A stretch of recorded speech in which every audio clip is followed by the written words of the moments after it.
How good is Tennessee going to be in 2024? I think Tennessee's going to be better in 24 than it was this past football season. But what's that mean? SEC championship, college football playoff appearance? I don't know. We'll ask Boogie Bentley that. What you would change about Josh Heupel's tenure, all that and more here on a Tuesday, Locked On Vols. You are Locked On Vols, your daily podcast on the Tennessee Volunteers. Part of the Locked On Podcast Network, your team every day.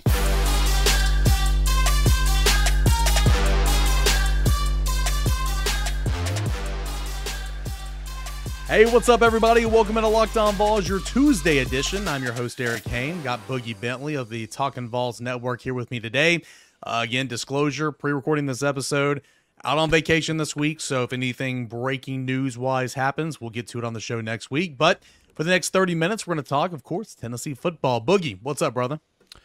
Oh, man, it's just calming down. College football season is over. We're into the offseason. Portal season really starts to slow down. But, hey, we're going to find something to talk about. We're going to talk about expectations. Like you said, we're going to do it, 9, 10 times between now and this coming fall? Yeah, at least. I mean, probably once, every other week over the course of the next offseason leading into week one. So I can't wait. And, shows like mine, shows like yours, we're college football year round. I'll sprinkle some baseball and some basketball in there. But we're college football in the A block every single time. So kind of where we are now. And again, I know at the time of this recording specifically, but also over the course of the offseason, your roster can still change. You got the spring portal window. Players can leave and all that. But kind of where we are right now, what do you think for Tennessee in 2024? Kind of what are your expectations here in January when we're projecting until August the 31st? I think something I've been saying a lot lately, and I think it's a huge year for Josh Heupel. I think it's you got to prove something in 2024. And a lot of people that have been critical over Josh Heupel through three seasons, easy for me to say at Tennessee. Look, it's maybe high school recruiting. You got to improve. You got to get that top 5 class. And for me, you got to capitalize on Nico. People want to talk about the Nico effect. And people want to talk about, the recruiting on the offensive line has been a hot topic the last few days. Again, like you said, we're recruiting this, or recording. Why can I not talk today? We are recording this ahead of time. Maybe they'll be celebrating. You know how this fan base is. They're hot and then they're cold. But, man, I'm excited about 2024, regardless of what you want to say about high school recruiting. I think it started with some of these COVID seniors coming back. Obviously, you got Nico, the Nico effect, man. You got to capitalize in 2024. I think you got to get a college football playoff appearance, and you've got to try to cash in that top 5 recruiting class. I think Josh Heupel's up against it in 2024. Yeah, let me ask you this, man. I've heard a lot of people say that there's a window there with Nico, of course, generational talent, to make that 12-team college football playoff. And I've been saying, since the end of the season, well, next year, 12-team, you just got to be top 12, got to be top 12. Well, you got to be, they'll take the top 6, conference champions, and, of course, they're going to take a group of 5. So, you really need to be kind of top 10 to feel safe. But nonetheless, you look at that the 2-year window with Nico, if you will. Is it fair to say maybe your best chance is now in 24 compared to 25 because there's just so much unknown? Defensive line, especially the interior, gone. Offensive line, gone. And we have no clue at current standing who will be on that offensive line in 2025. That gives me some pause here as we pre-record this episode. So I think you can make that argument. And again, not to put so much pressure to say he's the chosen one and all that, but let's do it. Nico needs to deliver this year, maybe more so than 25, because this might be your best shot. Would you agree? Right, and, you talk about the offensive line, and, so many people want to talk about Glenn Elby and missing on recruiting. I think Glenn Elby did a great job in the class of 24. I think where he missed, you go back to 22, right, when you had the big 4 offensive tackles that Tennessee was targeting, and they only got one of the 4. I think he missed early, but you also got to sit back and look at the grand scheme of things, right? The NCAA investigation, so many things looming over this football team when Josh Heupel took over, but I think now is the time you have to cash in. So many people, when Nico signed with Tennessee, said, all right, I think we're going to be good in 24. We're going to go win a natty in 25. But I'm with you. I think now is the time. And when you look at that offensive line, I think it's huge, absolutely huge that you were able to bring back, you thought you're starting 5, and then Mincy hits the portal. Do we have breaking news that we've missed pre-recording this? Are you going to get the kid from LSU? If so, is he your left tackle and John Campbell's your right tackle? You got to be happy with that offensive line. And people that want to be critical of Glenn Elby, Tennessee led the conference in rushing yards per game. That's I get it. You got some good running backs. Jalen Wright, great running back. That starts up front with the big fellas.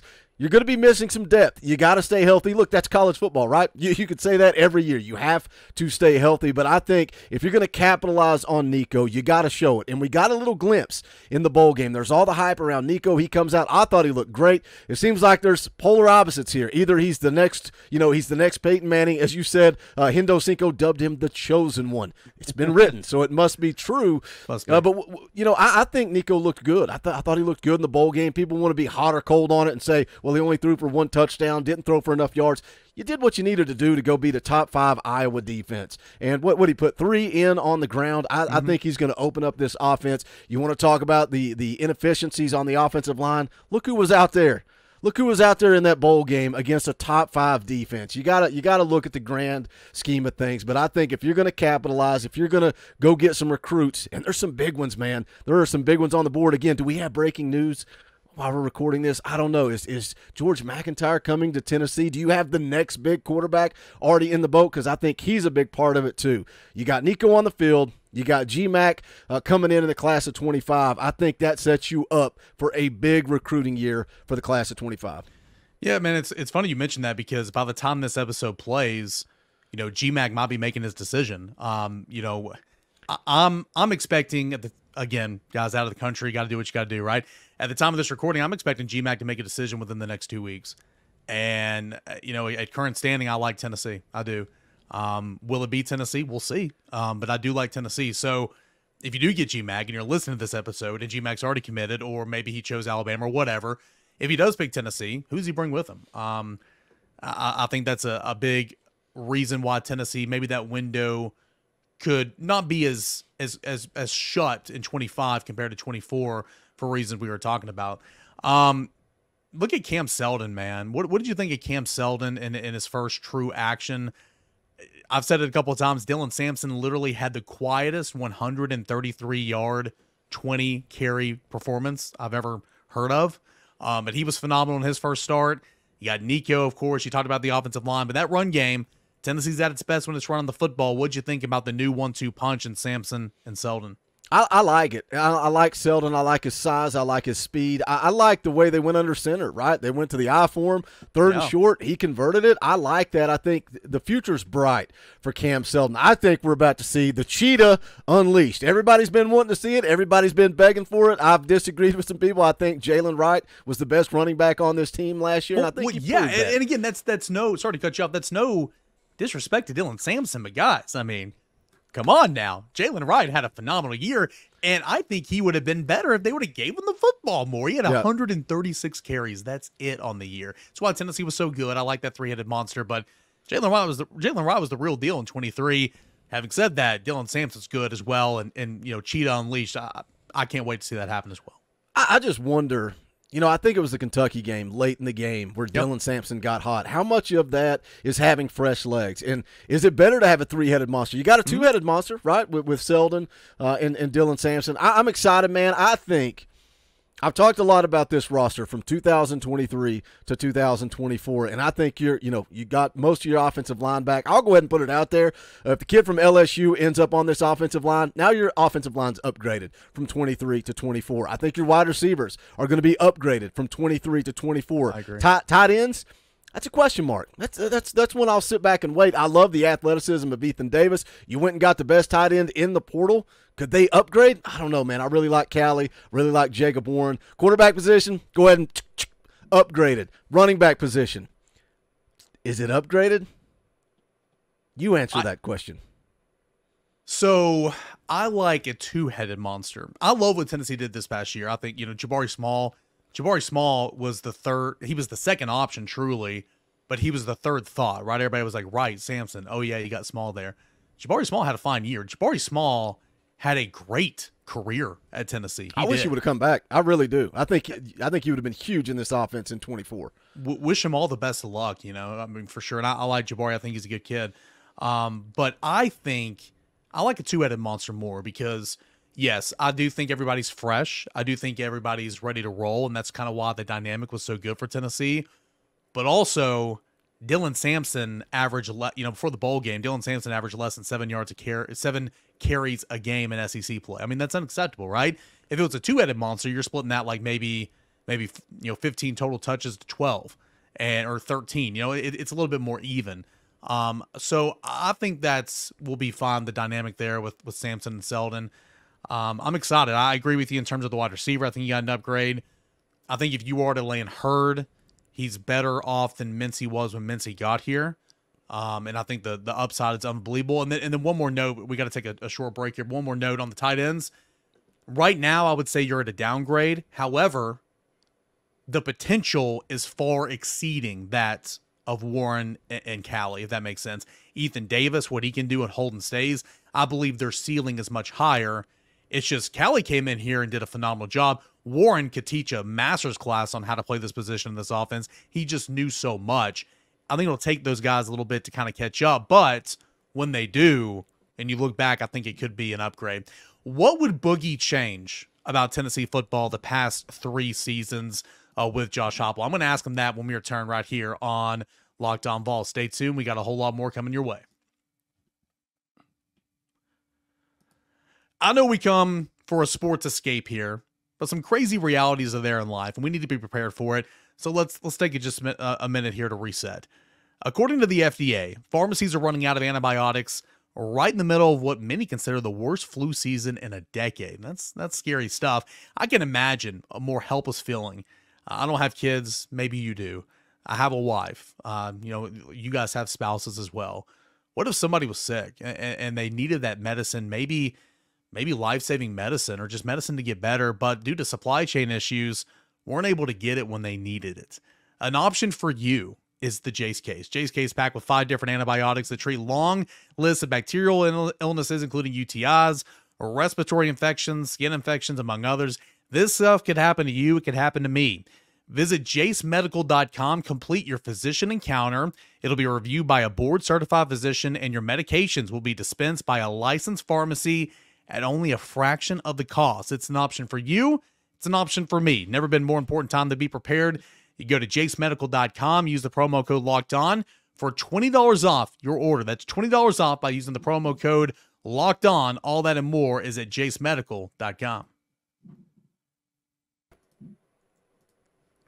All right, welcome back in here to your Tuesday edition of Locked On Vols, talking all things Tennessee football with the voice of the common fan. That is Boogie Bentley over there on the Talking Vols Network.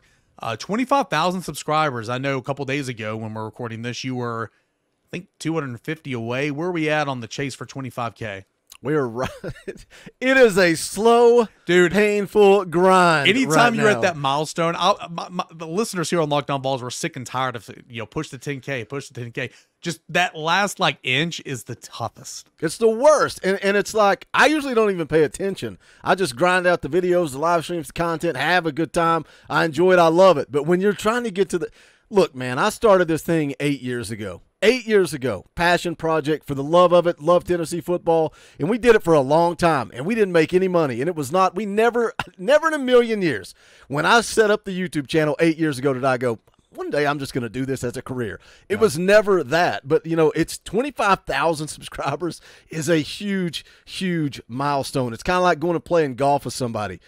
You want to shoot in the 80s? Guess what, kid? You got a lot of work to put in to get there, and it's the same thing with YouTube. We're close. We are inching our way there. We got a huge charity stream coming up on January the 24th to benefit Fisher House Foundation. All your favorite voices are going to be a part of that. Look, you guys can't do that. VolQuest ain't going to bring all the enemies on. The enemy, I won't say their name, the enemy's not going to bring VolQuest on, but guess what? The voice of the voiceless can bring everybody on. I think I may be able to get world peace the way I'm able to patch things up and get everybody together for the Fisher House Foundation. That's my goal, 25K by January 24th. We'll see if it happens. Yep. Let's help support Boogie. Boogie's done a lot for this channel, and the Talking Vols community has done a lot for this channel here on Locked On Vols. So if you're listening, if you're watching, and you're not a subscriber over there to Locked On, no, that's what we call this, Locked On Talking Vols. If you're not a subscriber to Talking Vols, go ahead and do that right now over on the YouTube channel. Hey, Boogie, got a question for you, man. Josh Heupel. Yesterday, Chase Thomas and I kind of looked back at 3 years under Josh Heupel and truly just kind of look back and it's kind of just astonishing the progress that's been made. Has it been perfect? No, it's been far from perfect, but where you were to where you are now. Having said that, if you were head coach, if you were Josh Heupel, would you have changed anything over the course of the last 3 years? Maybe made a quarterback change in 2023, maybe made a coaching change after 2022, whatever the case is. What's something that maybe head coach Boogie Bentley would have changed if you were over Tennessee's football program? You texted me this question, and I've thought about it for 24 hours. This is a hard question. It's a hard question, and I thought, how can I answer this question? Because, look, I am extremely satisfied with where this program's at after 3 years under Josh Heupel. Going back to what we said the first segment, I think 24 is where push comes to shove. Is Josh Heupel going to be the guy? I think you got to go out and you got to prove something on the recruiting trail and on the football field in 2024. So I said, let me throw a curveball at Kaner. I'm going to give you all the things that I read in the comment section on a daily basis. These are the changes. The voice of the voiceless. I'm giving the fans the voice. These are the changes that they want. Number 1, fire Tim Banks. Never heard that before. I disagree with that, and I think you disagree with that. And if you go look at the numbers for 2023, what if I told you that Tennessee's scoring defense was top 25? Josh Heupel's the head coach, offensive guru. We're going to go out. We're going to score points. It's going to be electric. It's going to be fun. Kaner, how good does the defense need to be for Josh Heupel to succeed? I would say probably top 25. I think a top 25 defense with Josh Heupel's offense, let's roll. Let's go win some football games. That's what they had in 2023. Another one, fire Glenn Elby. That's the hot topic. All of a sudden, this week, that's the one everybody wants to talk about. Again, I think Glenn Elby's done a great job in the class of 24. You go back to 2022, that's where he had some misses. That's why we're lacking depth, because of his failures in the previous 2 cycles before the class of 2024. Again, you led the conference in rushing. You got some studs. 3 guys in the top on 300 coming into the class of 2024. So I'll let you answer those 2. I'm throwing a curveball at you. So if I said fire Tim Banks, fire Glenn Elby. I think Glenn Elby also is a huge part of this offense, right? I mean, how long has he been with Josh Heupel? Yeah, they've been together since Josh Heupel was the offensive coordinator in Missouri, and they were together in Missouri. He took Glenn to UCF. Of course, he took Glenn here to Tennessee. It is of my opinion that the head coach believes he can't do it without Glenn. And I think Glenn Elby does a really nice job for reasons you already mentioned, man. I think that he is listen to what the players say about him. Listen to what Cooper Mays, Cade Mays, who's gone, Jerome Carvin, Darnell Wright. Yeah. I mean, he's done a good job developing those guys, and I think he's done a fine job. Tennessee's scheme helps with the run game a little bit. It does, but Tennessee run blocks really, really well. Pass blocking, it's been fine. It's not been great. It's not been horrible. It's been fine. But as far as a position coach and what he does in the offensive game plan, I think he does a really, really good job. And that's why I don't think that, he's not on the hot seat right now. That's why I don't think as long as Josh Heupel is head coach, wherever he's going to be, I think Glenn Elby is going to be with him. And maybe eventually, maybe that's the downfall, maybe. But Glenn Elby is his right-hand man. So when it comes to recruiting, again, I've talked about this ad nauseum the last couple of weeks, before this recording. I think he's done fine. I, like you, like a lot about his group in the 24 class. I think there's some hidden gems in there. I do. But, and again, I mentioned this on the show last week. What you mentioned in segment number 1, you go back to this 2022 cycle, there were 4 offensive tackles. He swung and missed on 3 of them. And Sham could end up being really, really good, but he was your 4th option. Thank God you got him, right? But he was your 4th option. You swung and missed, swung and missed, swung and missed. That can't happen. You get these guys on campus. TBD on Lance Hurd right at the time of this recording. You got to close. And that's where Glenn Elby, I don't think that's his strength. So anyway, to answer your question in terms of, what we read in the comments or see on social media, I would not fire Glenn Elby. I wouldn't. But he's got to pick it up on the recruiting trail. I will say that. As far as Tim Banks, no. Is he reluctant to play different guys in the back end at safety? Absolutely. I mean, it's so annoying. But overall, when you look at him as a coordinator, and you mentioned a couple of times, for Tennessee to play complementary football, for Tennessee to be where Tennessee needs to be, I think you need to be around a top 35 defense. Don't have to be spectacular, but you need to be good at certain things. Scoring needs to be right around 3 touchdowns. And 10 years ago, you say, what are you talking about? This day and age, you give up 20 to 22 points, I think you're doing something right. Rushing, Tennessee's been really, because, pass defense has been what it was. Tennessee's been really good against the run the past 2 years. Right around 110 yards on average, second best back-to-back years in the SEC. That needs to continue. Pass defense from 22 to 23, they gave up 55 fewer yards through the air. Okay, it's still not great. Still about 80th in the country. That needs work. And then, again, total, if you're around a top 35 defense, I think that's good enough. So Tim Banks, I think, is doing a fine job. He's improved every single year. Look at the TFLs. Look at the sack numbers. Look at where Tennessee is against the run. For those two guys, I think you're good. I know a lot of fans don't like that, but I think those two guys right now, you're good. But, again, you got to evaluate year-by-year basis, because in college football, look at Mike Vrabel. He did a great number of years at Tennessee, back-to-back 500 seasons, because the GM gave him a team to fail, and he's out. It's just part of the business. So you fire Tim Banks, fire Glenn Ellerby, play Nico Iamaleava earlier. Is loyalty a fault of Josh Heupel's? Because when you look at Joe Milton, right, 6-year senior, chose Tennessee twice. We've defended Joe all year long, man. That kid, he is a VFL. I say kid, he's a grown man. He's probably got grandkids by now. He's been playing college football for so long. He's 2 of you.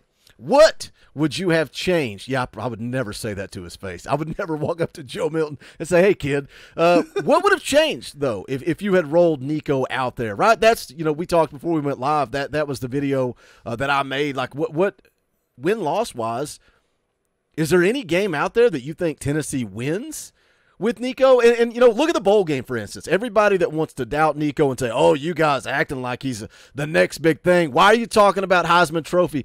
I don't know, man. Maybe because he's got the 5th best odds of anybody in the country. That's why I'm talking about it. Like, it's not my words. It's Vegas. They put the odds out, not me. Look at the Iowa game. Total domination by Tennessee. How many points do they score if Joe Milton is the quarterback? And again, I'm not turning this into a Joe Milton bashing session, but I know a lot of people wanted to roll Nico out there earlier. So how many points do they score there? How many games did Joe Milton win for you in 2023? And if you roll Nico out there, you still 8-4? And if you are, does he get more, growth and development as a freshman, getting that playing time, and then rolling into 2024 ready to go? Or did he get to sit on the sidelines, sit under the learning tree, learn the offense? I think they said that he really turned the corner, what was it, sometime in October. Yeah. Really started to click for him. And we've seen that. And I'm excited about the future. So, thoughts? Let's make that a big, long tease. All right, let's come back. Let's talk Nico. Does Nico win Tennessee more games in 23 than Joe Milton? Is he the next chosen one? Let's continue this conversation here in segment number 3. But first, I do want to tell you guys about our friends over at FanDuel. FanDuel, it is America's #1 sportsbook. NFL regular season, it's come and gone. Wildcard weekend's come and gone. You got divisional rounds, you got the conference championships, and then, hey, the Super Bowl is going to be here before you know it. And there's no better place to put some coin in your pocket and to have fun doing it than over at FanDuel.com. FanDuel, it's America's #1 sportsbook. Don't know if you knew that or not. Right now, new customers can get $150 in bonus bets guaranteed when you place a $5 moneyline bet. That's $150 bonus bets, win or lose. Live same-game parlays, new bets in the new Explore tab, parlay in the parlay hubs. The best way to find those popular parlays, you got the totals, you got the spreads, and the ever-popular prop bets for those new users over at FanDuel Sportsbook. It's safe, secure, super easy to use. You need to try it out today here as the NFL playoffs roll on.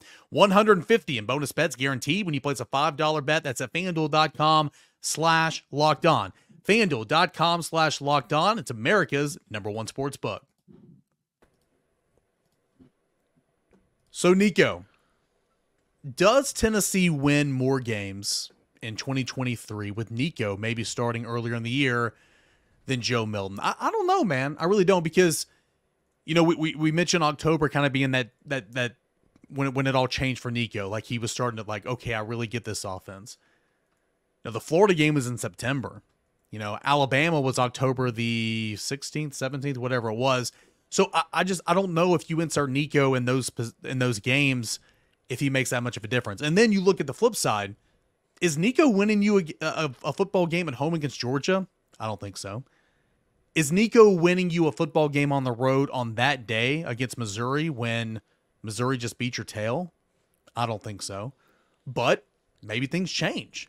I don't know. As far as a win-loss, I'm not going to go and say that Nico would be a win more than Joe Milton in 2023. Maybe he is.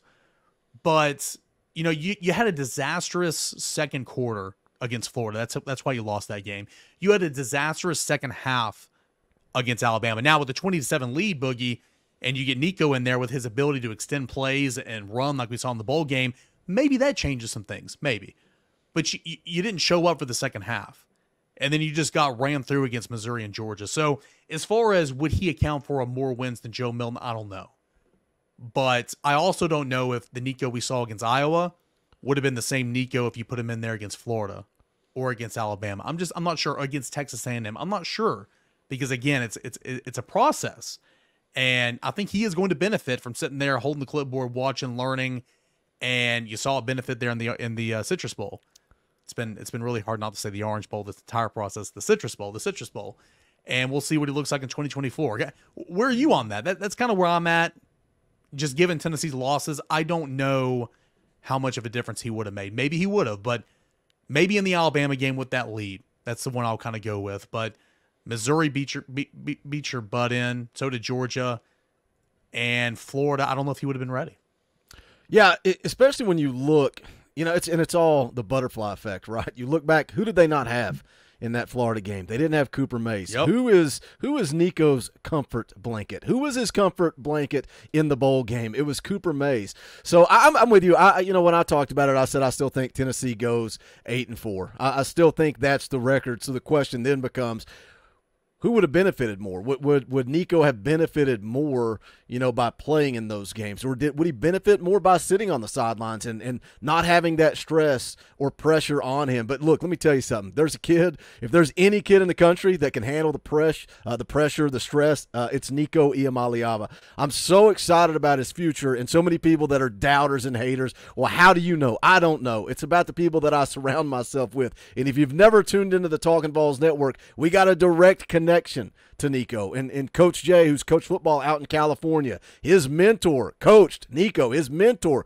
coached Bryce Young. And guess what, man? I put out the videos. I encourage you, go find them on my channel, where Coach Pearson sits down and talks about Nico and talks about his work ethic and talks about how if there's anybody in the country that can handle an $8 million NIL deal, it's Nico, and how he makes everybody around him want to be better, want to work harder. That's the type of kid that he is. He's already gone on record saying Nico's going to be a first-round draft pick. He's gone on record saying Nico's going to win a Heisman. Like, do I know it? No. But does Coach Pearson, who has coached some of the best college football players, NFL players, he's been around the best of the best, I believe he knows what he's talking about. And, I am so excited for people to see who Nico really is, because I think there's a lot of hope there.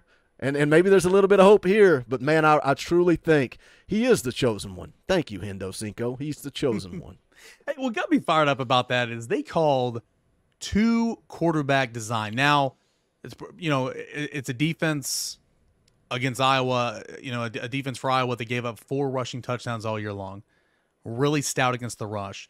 So when you call those 2 quarterback design runs that went for 6, you're giving yourself another blocker, okay? And so I get that a little bit. But, man, that draw, Dylan Sampson might have missed a play and got Nico killed on one play, but he had a good block on that. Yeah. Selden had a good block around the edge there on that little 2-yard sweep or whatever it was. Nico designed quarterback runs, just like Joe at points in times this year with design quarterback runs, look pretty good. I just think that he's not looking to be Michael Vick, but he is a willing runner, because in high school he had to run a lot. I just think that's going to be an aspect to where, even more so than Hendon was a really good runner. He didn't want to run, but he was a really good runner. I think Nico's willing. And not to mean he won't bail out when he should be throwing it or whatever. I just think that's something that maybe we're not even accounting for next season. How when we're talking about right now holes at right tackle, left guard, Hendon was able to mask some offensive line play a little bit in 2022. Josh Dobbs, all due respect, his offensive line was not fantastic in front of him. I think Nico's going to have a little bit of that spirit as well, and that's going to be exciting to watch. I think he needs to balance when to bail, when to get rid of the football, right? I think we saw that in the bowl game. And, again, I'll just shout out Coach J. I know you're listening. Love you, man. Guy works harder than anybody in the world for my channel. Something that he brought up about that Iowa game is when Nico got sacked, he almost got back to the line of scrimmage majority of times. He didn't take those big, 8-10-yard losses. And then also – he scored in the red zone. Him being able, you called him a willing runner. I love that. He is a willing runner. 3 touchdowns on the ground. He got you in the end zone when you were in the red zone, and that's where this offense struggled all year long. And I think Joe's a good runner when it's a designed run. He's not good at escaping the pocket. He's not good at backyard football. We saw it in the orange and white game when Nico rolled out and hit Ethan Davis down the sideline. Yep. Saw it again in the bowl game. Same deal. Hits Ramel Keaton, who couldn't catch a cold, but he makes those type of catches. Shout out Ramel. What a play. What a play. What a catch. Nico is him. I promise you guys. I promise you. We're going to be celebrating some fun football. Like you said, man, Josh Heupel's offense in itself will mask some inefficiencies on the offensive line, and then you add a guy like Hendon Hooker or Nico, it's only going to make it even better, man. And then shout out to Josh Heupel. How in the world do you take alphas and put them in a room in Hendon Hooker, Joe Milton, and Nico, and they have that bond, right? Yeah. All 3 of them. And Nico and Hendon were around each other, for bowl practice last year, and that was it. But still, man, the way Nico talks about Joe, the way Joe talks about Hendon, I love it, man. So sometimes when we get frustrated and we say, drop the bag, bring this guy in, bring that guy in, maybe Josh Heupel knows what he's doing when it comes to building the culture. Every loss. We talked about it throughout this season. I mean, every loss, literally, and I get it from the South Carolina loss last year because I was just so inexplicable. But every loss, Heupel's lost the locker room. There's culture issues. The way Joe Milton, and again, I know we got to say goodbye here, but again, the way Joe Milton handled that whole situation, man, he chose to stay here at Tennessee again. He chose to be a brother to Hendon Hooker and to be another coach and to be his best. I mean, those guys were best friends. When there were some issues, Joe Milton was the first guy right there to have Hendon Hooker's back. I mean, that shows you all you need to know about the culture. Is it perfect? No, but that shows you what the culture is like here at Tennessee. I thought that was incredible. And then, in fall camp, to hear Nico come in and say, yeah, I'm competitive, I want to play, but I want to be to Joe what Joe was to Hendon. I was like, man, job well done. Alpha, NIL, it's a new era, but that still had that cohesiveness. And to still have that type of relationship inside of the locker room, inside of a quarterback room, I think it's huge. Boogie, great show, man. We're fired up right now. It's January the 16th or whatever it is. And can you imagine what we're going to be like in August? Can you imagine when SEC Media Day rolls around? This is going to be a fun year. I'm telling you guys. I said it in 2022. We cruise through 2023. Buckle up, boys, because 2024 going to be a fun one. He's at Boogie Bentley on Twitter. Give his page, the Talkin' Vols Network on YouTube, a subscription on the push to 25,000 followers. Maybe they're there by the time this show comes out, but if not, and if they're already there and you're not subscribed, go ahead and subscribe to them anyway. Help them get to 26,000. Boogie, appreciate it, man, as always. Always a pleasure, my man. We'll catch up soon. All right. Good show. That was a fun show. Enjoy having some guests on while I'm out of town. Starting the week off strong. Chase Thomas on Monday. Boogie here on a Tuesday. We'll have a couple of good guests coming up later in the week as well. Again, reminder, out of the country on vacation. If there's breaking news, I'll hit it when I come back, but I did want to make sure to pre-record some episodes for you guys so you have for that morning commute. Appreciate you guys as always. This is Locked On Vols.